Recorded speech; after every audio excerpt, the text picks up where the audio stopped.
com quem que eu estou aqui, Finalmente, pela primeira vez, a nossa mestre. dupla de dois reunidos. Estávamos afastados esse ano, nos separaram, mas a amálgama, ela sempre se reúne nos momentos de maior necessidade, né, mestre? Com certeza. Estamos de volta para o maior evento do mundo. Gabriel Mendes e Feitosa, Feitosa e Mendes, para um momento decisivo, mestre, desse nosso torneio mundial, não é verdade? Estamos já nos momentos que vão nos levar a uma coisa única na história do YouTube. A Copa do Mundo X, abalando as estruturas do seu ser. Estamos aqui para isso, não é isso? Sempre abalando, mestre. Sempre abalando, sempre modificando, inovando. E 4 anos depois estamos de volta com esse evento que já é um sucesso de audiência. A galera está... Eu queria agradecer muito aí a todos que estão visualizando os nossos vídeos, deixando seus comentários. Gente, a segunda fase vai pegar fogo. Essa é só a primeira fase. E nós estamos aqui num grupo que para nós brasileiros é fundamental, que é o Grupo E, né, Gabriel Mendes? Exatamente. Inclusive, hoje passamos algum sufoco, né, mestre? Hoje, o pessoal que tá vendo a Copa do Mundo de Futebol aí tá tremendo nas bases, né? Porque, né, passamos alguns apertos. E na Copa do Mundo X o negócio também é tenso, né? Exatamente. Lembrando que a nossa Copa do Mundo X aqui, uma disputa entre os países mais diferentes, né, mestre?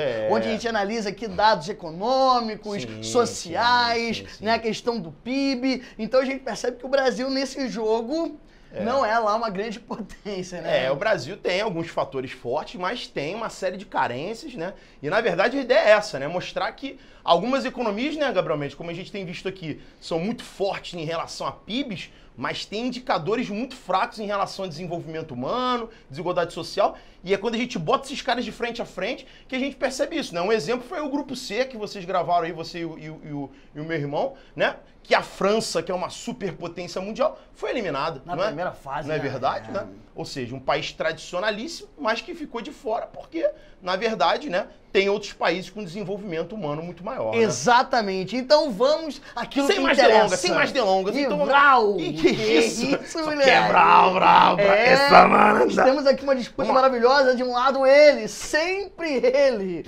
O Canarinho Pistola. Mais maravilhoso. Se os jogadores da seleção brasileira adotassem a filosofia, a postura do Canarinho Pistola, o jogo contra a Costa Rica teria sido diferente. Muito diferente. Não teríamos sofrido tanto para que essa vitória fosse alcançada. Jamais. Então a gente vai analisar agora os meandros desse grupo E, que tem ali países com características bastante diferentes e que traz aí números interessantes. Então vamos começar essa análise do grupo E, meu amigo Thiago Feitosa. Vamos lá, pessoal. Como você já está aqui acostumado, nós usamos aqui 5 critérios na nossa análise. O PIB, que é o Produto Interno Bruto, que analisa o quanto de dinheiro você produz na sua economia no ano. O Índice de Gini, que avalia a concentração de renda e desigualdade social dentro de um país. O IDH, que é o Índice de Desenvolvimento Humano, que analisa escolaridade, expectativa de vida e renda per capita num único índice. A taxa de desemprego e a taxa de exportação da economia. Analisando esses 5 itens, isso é só na primeira fase, segunda fase vão ter novos critérios. A gente vai comparar esses 4 carinhas aqui e vamos ver, né, Gabriel, quem é o melhor nesse grupo. Aliás, os 2 melhores classificam, né? Lembrando que quanto melhor você for, menos pontos você tem. Isso. E aqui na Copa do Mundo X, fazer menos pontos é melhor. Perfeito. Quanto mais pontos, numa posição pior você está, logo você está numa condição ruim. Então a Copa do Mundo X tem uma outra forma de contar aí os pontos e o resultado. Começamos então pelo Produto Interno Bruto, famoso PIB. PIB já vai de cara com o Brasil, que já mete aí 1,8 trilhão de dólares, né? Parece que aqui, né, Gabriel, dos países apresentados, é o maior de todos, né? Com uma larga vantagem, inclusive, com relação ao segundo colocado, que é a Suíça. Sim. A gente sabe que, e você mais do que ninguém sabe, pode nos explicar o montante tão grande desse potencial do Produto Interno Bruto, Exatamente, né, Thiago? né? O Brasil é uma economia, né, que veio aí, né, nos últimos 15, 20 anos em crescimento econômico bastante expressivo, chegou à condição, inclusive, de 7ª economia do mundo, hoje está ali, né, na 9ª posição, mas sempre ali com um grande volume produtivo, associado, claro, né, uma grande dependência, né, Gabriel, da questão das commodities, né, que são produtos primários, principalmente questão petrolífera, produtos exportadores, né, ligado também a minérios, né, são muito importantes, mas também temos ali produtos semi-manufaturados, produtos industriais. O Brasil é uma economia industrial já muito forte desde a década de 50, e isso faz com que o nosso PIB seja realmente robusto. E a gente lembra, né, pessoal, na América, no continente americano, depois dos Estados Unidos, nenhuma economia está à frente, né? Depois dos Estados Unidos, nós somos a maior economia, né? Ou seja, estamos à frente do Canadá, estamos à frente do México, somos a maior potência econômica após, obviamente, os estadunidenses, né? Então o Brasil é realmente uma economia respeitável, né, em cenário mundial. Com certeza, né? E tá aí seu PIB na casa do 1 trilhão para não deixar, né, nenhuma sombra de dúvida. A seguir um país que nós também sabidamente sabemos que tem uma posição importante, inclusive dentro da sua produção interna, né, o produto interno bruto suíço na casa dos 660 bilhões. Mas percebam aí a diferença, mas como eu falei num vídeo anterior com o Gabriel, é importante sempre mencionar, né, pessoal? A gente analisa esses dados de forma separada, mas é claro que quando a gente faz análise desses países, tem que levar em consideração a sua dimensão, seu tamanho, o número, né, da população, pessoas, tudo isso tem que ser levado em consideração. Mas a Suíça tem um número bastante interessante. Depois da Suíça, nós temos um país ali da América Central, a querida Costa Rica, com, olha só, 60 bilhões de dólares, um número bastante inferior em relação aos dois anteriores. E por fim, um país lá do leste europeu, a nossa querida Sérvia, com seus 38 bilhões, ainda abaixo da Costa Rica. Fazia parte da antiga Iugoslávia, né? Ou seja, uma economia que se fragmentou ali no início dos anos 90, então não tem, né, uma solidez muito grande. Então é claro que aqui, né, Gabriel, ficou o Brasil em primeiro, Suíça em segundo, Costa Rica em terceiro, Sérvia em quarto, seguindo na ordem certinha. Então, dessa forma, o Brasil está na frente porque fez menos pontos, a Sérvia está em último porque fez mais pontos, né? Fez 4 pontos, o Brasil fez 1. Então, de acordo com a posição, tá, pessoal? Você faz a pontuação de acordo com a sua posição no grupo. Agora vamos, antes de explicar, sempre é bom no nosso vídeo explicar que dado é esse, afinal de contas, é chamado de Gini, mestre. O índice de Gini, né, pessoal, ele foi criado com o intuito de se complementar ao IDH, que é outro índice que a gente vai analisar, para tentar avaliar qual é o tamanho da desigualdade social no seu país. Então ele é avaliado entre 0 e 100, e quanto mais próximo de 100, mais desigual a economia. Quanto mais próximo de 0, menos desigual. Então a ideia é que a gente tem um índice de Gini menor, né, Gabriel? Então, quanto menor for o Gini, melhor estará o país, então ele será, né, premiado aqui com a liderança nesse quesito. Vejamos então o nosso querido Brasil com um Gini de 51, né? Que é um Gini bastante elevado, não à toa. A gente sabe o Brasil, um país que apesar da sua riqueza, tem grandes níveis de desigualdade social. Lembrando que trabalhamos um maravilhoso X da atualidade sobre isso, questãozinha da prova aqui do estado do Rio de Janeiro, da UERJ. Mais uma vez, né? Então a gente sabe que os níveis de desigualdade do Brasil são altíssimos. Seguido depois pela Suíça, que tem 32,5, a gente sabe, um país mais desenvolvido, né, políticas públicas mais igualitárias, visando o bem-estar social, né, da população. Depois um país da América, mais um país aí da América Central, a Costa Rica também com um Gini elevado, né, 48,2, e por fim os nossos amigos da Sérvia, que interessante, apresentam o menor nível de desigualdade, menor do que a Suíça, hein, mestre? Exatamente. Interessante, né? isso. Aí você remete ao passado, né? Até de cunho socialista da Sérvia, né? Que já tinha uma estrutura ali social muito mais igualitária, né? Visando uma distribuição de renda. Claro que a gente também não pode só associar o passado socialista, porque tem muitas ex-repúblicas socialistas que hoje se apresentam com desigualdade muito alta, né? E a Sérvia, na verdade, ela manteve uma estrutura, né, de homogeneidade em termos, né, de saúde, de educação, né, de infraestrutura, né? O que chama atenção, Gabriel, é que a gente percebe que os países latino-americanos sempre apresentam Ginis muito altos, né? E os países europeus, eles apresentam Ginis mais baixos, né? Isso a gente pode associar ao passado colonial, sem dúvida alguma, né, Gabriel? Exatamente. Tem correlação, né? Que se mantém uma estrutura extremamente desigual, onde uma pequena elite, em geral agroexportadora, mantém o controle não apenas econômico, como também político, e esses ganhos políticos, os ganhos sociais, são sempre vantajosos para essa pequena elite, em detrimento de uma grande maioria da população, que fica ali marginalizada, completamente alijada do acesso de coisas básicas, e lembrem-se sempre, né, garantidas em geral pelas constituições desses países, né? Então você percebe que o que está escrito nem sempre vale, né? No caso do Brasil, por exemplo, dramaticamente hoje ele figura entre os 10 países mais desiguais do mundo, o que é um dado bastante dramático, né? E aí a gente percebe aqui como terceiro indicador o IDH. Vamos só lembrar que é a ordem. Então, em primeiro lugar, vamos lá, perdão. Em primeiro lugar, ou seja, com um Gini menor, nós temos os nossos amigos da Sérvia. A Sérvia ganhou nesse quesito. Seguidos pela Suíça em segundo lugar. A Costa Rica em terceiro e o Brasil em quarto lugar, né? Aí é legal você perceber isso, né? Porque o Brasil no primeiro quesito liderou, venceu todos os outros, e nesse segundo quesito ele perdeu diante de todos os outros. Ou seja, é uma economia gigantesca, porém com uma distribuição de renda extremamente deficitária, né, Gabriel? Ou seja, né, beneficia muito pouca gente, né, essa riqueza brasileira, né? Porque as pessoas ainda têm dúvida se o Brasil é um país rico. Tá aqui a evidência de que somos nítida, um país rico, né?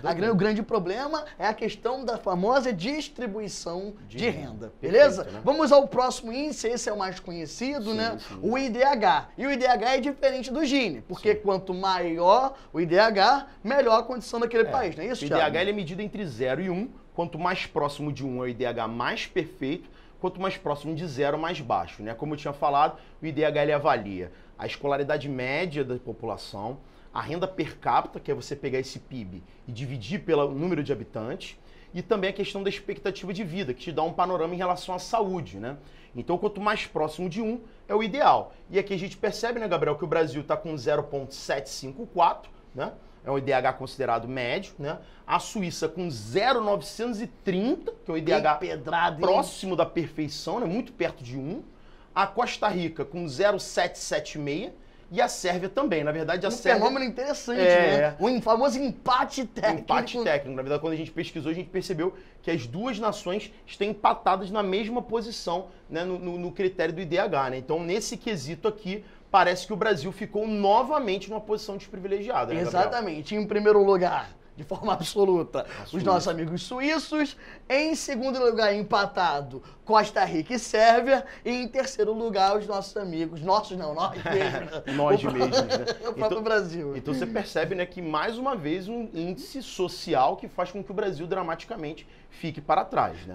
É dramático, amigo. Será que o Brasil vai passar na primeira frase? O negócio aqui tá esquisito. Tá igual... Parece que a vida imita o futebol, né? Porque... Haja coração, amigo! A coisa tá bem, né, Galvão Buenesca, né? Mas vamos lá, vamos pro desemprego agora, que eu acho que a coisa não vai melhorar pro nosso lado. Mas vamos lá, Gabriel Mendes, vamos ter esperança. Como a gente bem sabe, as últimas pesquisas sobre essa questão, sobre esse percentual, ele se mantém muito próximo, né? O desemprego no Brasil na casa dos 13%, varia um pouquinho para cima, um pouquinho para baixo, mas na casa dos 13%.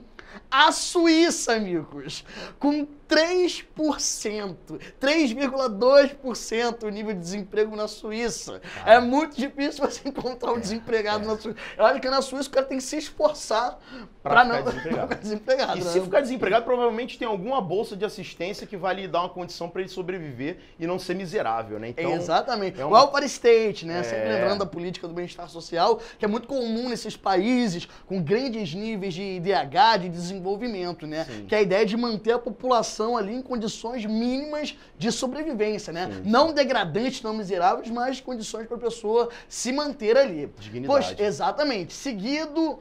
Aqui a nossa ordem, a Costa Rica, com um patamar de 9,7%, né, no nível de desemprego, e a Sérvia, olha que interessante, com um nível elevadíssimo, maior inclusive do que o Brasil, com 14%, né? Claro. Então, nesse momento, que pelo menos em último lugar não ficamos, mestre. Caramba! Haja coração! Isso contando com a Sérvia, que obviamente está numa área periférica da Europa, que é uma área, né, que obviamente passou por uma crise econômica há algum tempo, que ainda está em recuperação. Por isso o Brasil conseguiu não ficar em último. mas apresenta níveis dramáticos de desemprego que a gente percebe que inspiram muitos cuidados, né? Nesse caso ficou Suíça em primeiro, Costa Rica... primeiro, né? Em primeiro muito. Acho que a Suíça tinha que ficar até com 0, né? Pra poder ela ter um bônus aqui, né? Mas ela ficou com 1 pontinho de primeira posição. A Costa Rica em segundo lugar. O Brasil ficou em terceiro. E a Sérvia dessa vez ficou em quarto, né? Então, nesse, pelo menos, o Brasil não ficou em último. Mas mesmo assim, tá bem mal. É alarmante você pensar que o Brasil tá próximo de um país que passou boa parte da década de 90 envolvido em guerras, né? Sim. Numa região que foi ali arrasada, devastada por seguintes guerras, né? E pega um país que tem uma estabilidade política, quer dizer, entre aspas. Não, e é uma economia industrial, né, Gabriel? É uma potência exportadora, né? Tem uma série de possibilidades econômicas. Ter esse nível de estagnação econômica é realmente lamentável, né? É deprimente, né? E por fim, né, meu amigo? Pra gente amarrar aqui, né? Tentar colocar o que o Brasil tem uma aptidão um pouco maior. Talvez aqui a gente consiga, né, um upgrade aqui, que é a exportação, né, Gabriel? Que parece que é uma vocação histórica nossa. Pelo menos aqui parece que a gente... Será que aqui a gente vai conseguir se destacar? Vamos. Será que a gente fica em primeiro lugar aqui? Será que a gente fica em primeiro? Vamos dar uma olhada. Vamos lá. O Brasil tem uma exportação em dólares, né? Sim. Na casa dos 191 bilhões de dólares. Seguido pela Suíça, que mais uma vez aí em primeiro lugar com 272 bilhões, né? E aí a gente vai até avaliar o que a Suíça exporta, né? Na verdade, essa questão é importante, né? Porque é óbvio que em termos de produtos, o Brasil exporta muito mais que a Suíça. A Suíça não tem uma economia industrial produtiva tão significativa, né? Quando a gente foi fazer a pesquisa sobre isso, né? A maior parte do que a Suíça exporta é ouro. Né? Porque a Suíça é um grande Eldorado financeiro, onde as pessoas guardam seus capitais. Né? Então, no momento em que você, né, vende ouro para os mercados suíços e depois você recompra esse ouro, o momento de recompra do ouro do mercado suíço é considerado um processo de exportação. Então, no momento que a Suíça vende ouro para a China, vende ouro para os Estados Unidos, vende ouro para mercados internacionais, é como se ela estivesse exportando esse produto. E isso entra na pauta de exportações internacionais. Mas ela tem alguns dados até interessantes, né? A Suíça exporta por ano 20 bilhões de dólares de sangue humano e sangue de animais, né? Coisa assim bem curiosa, inclusive, né? Mas é relógio também, canivete. Queijo, né?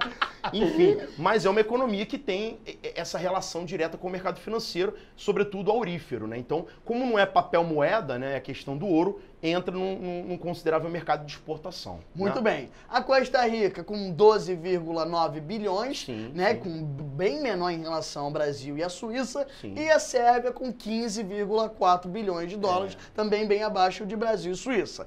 Aqui, pelo menos, não ficamos em último lugar. Ah, já coração, não amigo. Último, cara. Agora eu tô preocupado porque, mesmo assim, o Brasil tomou fumo no Gini, tomou fumo no IDH, no desemprego e se deu bem no PIB e na exportação. Eu tô preocupado, Gabriel Mendes. Eu tô achando que não deu, mas vamos ver se a força do Canarinho Pistola permitiu uma classificação. Vamos. Pistola. Meu irmão, olha esse placar. Que coisa dramática. Ah, já coração! A Suíça se classificou com folga. 7 pontos, marcou pouco, tá lá na segunda fase. Agora, olha esses caras. Brasil com 13 pontos, Costa Rica com 14, Sérvia com 15. Cara, o que definiu a classificação do Brasil foi 1 pontinho. E 2 pontos separaram ela do último colocado. Ou seja, por 2 pontos o Brasil poderia ter ficado em último no grupo, galera. É aquele que passou empatando com todo mundo. Né? Exatamente, exatamente. Então você percebe que é um país, Gabriel Mendes, que vai para a segunda fase, mas vai com graves problemas. E parece que na Copa do Mundo X vai ter dificuldade para chegar longe, né? Então, para fecharmos aí, ó, Suíça em primeiro, Brasil em segundo. O Brasil passou de fase, amigos. Olha o que ele fez, olha o que ele fez. Pelo menos chegamos na segunda fase. E aí, Ronaldo, que você... Eu acho que classificou e tá classificado. Então, galera, pelo menos o Brasil está na segunda fase, cumprimos o nosso papel moral e vamos esperar aí os desdobramentos da Copa do Mundo X, que tem muito mais coisa por aí. Fica ligado, porque tem mais grupos de um beijão. Valeu, galera. Valeu.